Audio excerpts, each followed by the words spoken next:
Ya, saya kemarin dia ngomong yang paling besar, yang paling rumit untuk kepentingan orang banyak itu adalah Pertamina dan PLN. Ada Krakatau Steel juga, punya perusahaan 66 perusahaan. Tapi saya nggak tahu, ini tanya Pak Erik aja ya. Kan belum pasti juga soalnya kan. Dia kan masih pelajari, belum pasti juga kan kita. Kaderisasi Ya, kalau secara peraturan yang tidak boleh itu pengurus partai atau anggota dewan. Saya kan hanya kader. Emangnya PDIP partai terlarang? Enggak kan? Ya, maka kadar Ahok lebih besar dibandingkan Anies pada saat kebakaran itu.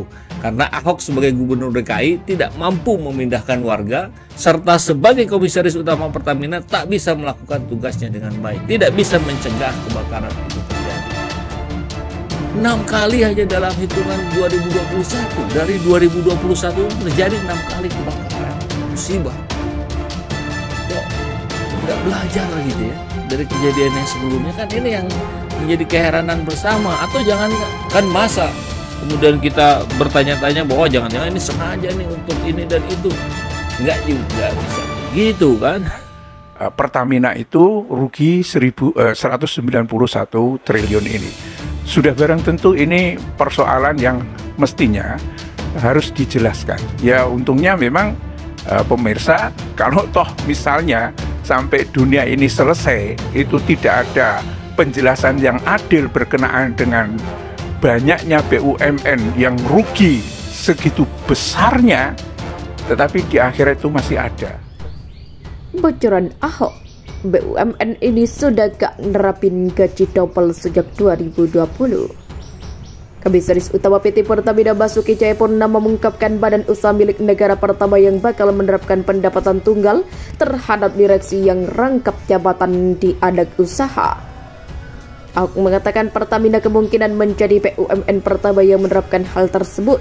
Ia menegaskan Pertamina tidak menerapkan rangkap jabatan, rangkap pendapatan sejak tahun 2020. Ketika direktur merangkap komisaris itu gak boleh terima apapun. Itu hanya bagian pekerjaan tambahan.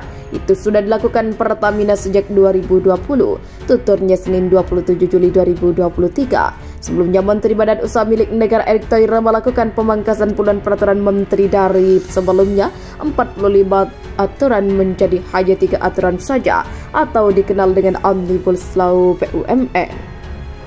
Salah satu isi Omnibus Law BUMN tersebut mengatur direksi perusahaan plat merah yang merangkap jabatan sebagai komisaris di anak usaha tak boleh mendapatkan penghasilan ganda. Jajaran direksi yang merangkap sebagai komisaris di perusahaan BUMN lain merupakan bagian dari pekerjaan tambahan. Jadi intinya ini terobosan sangat baik dan Pertamina adalah mungkin BUMN yang pertama lakukan, ujar Ahok. Dalam kesempatan yang sama, Deputi Bidang Sumber Daya Manusia, Teknologi dan Informasi Kementerian BUMN, Teddy Parata mengatakan nantinya direksi yang rangkap jabatan sebagai komisaris di anak usaha hanya mendapatkan remunerasi BUMN. Tapi remunerasi hanya sebagai direksi di atas, impunya. Meskipun demikian, kedepannya remunerasi ini disesuaikan dengan direksi sektor swasta pada sektor yang sama. Kedepan yang akan kita lakukan, kita adjust ini sebagai direksi pada sektor sama di swasta, kita gak boleh kalah, tutupnya.